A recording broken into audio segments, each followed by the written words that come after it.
एक गांव में एक सुखी परिवार रहता था। उस परिवार में 3 भाई और एक बहन थी। उनके माँ बाप उन चारों से बेहद प्यार करते थे, मगर बीच वाले बेटे से थोड़ा परेशान थे। बड़ा बेटा पढ़ लिखकर डॉक्टर बन गया था और छोटा बेटा भी पढ़ लिखकर इंजीनियर बन गया था, मगर बीच वाला बेटा बिल्कुल गंवार और आवारा किस्म का था। कुछ समय बाद उनके दोनों बेटे डॉक्टर और इंजीनियर ने शादी कर ली और महीनों के बाद ही इनकी बेटी का भी एक अच्छे घराने में विवाह हो गया, मगर बीच वाला बेटा अभी भी कुंवारा ही था। वह अनपढ़ था और कहीं पर मजदूरी का छोटा सा काम करता था। उसको शादी के लिए कोई भी लड़की नहीं मिल रही थी। उसके माँ बाप उससे बहुत परेशान हो चुके थे।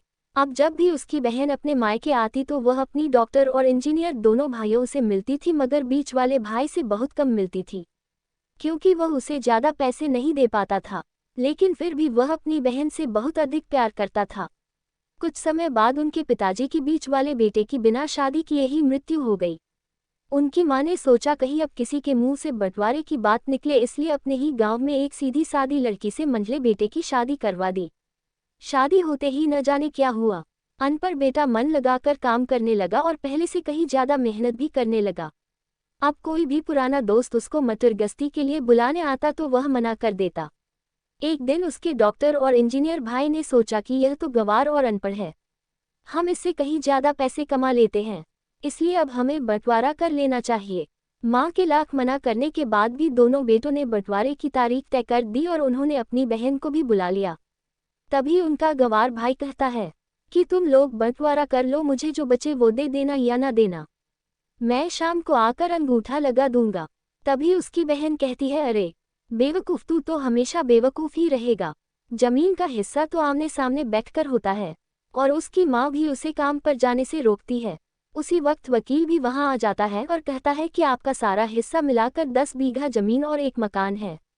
अब ये बताओ किसको कितना हिस्सा देना है, मैं उसी हिसाब से कागज़ बनवा दूंगा। तब गंवार भाई कहता है, वकील साहब 5-5 बीघा जमीन हमारे दोनों भाइयों के नाम लिख दो और यह हमारा घर है, मेरी प्यारी बहन के नाम कर दो।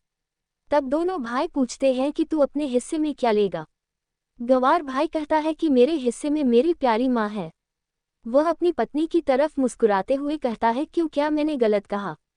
उस गंवार और अनपढ़ की पत्नी अपनी सास से लिपट कर कहती है, माँ से बड़ी वसीयत क्या होगी मेरे लिए।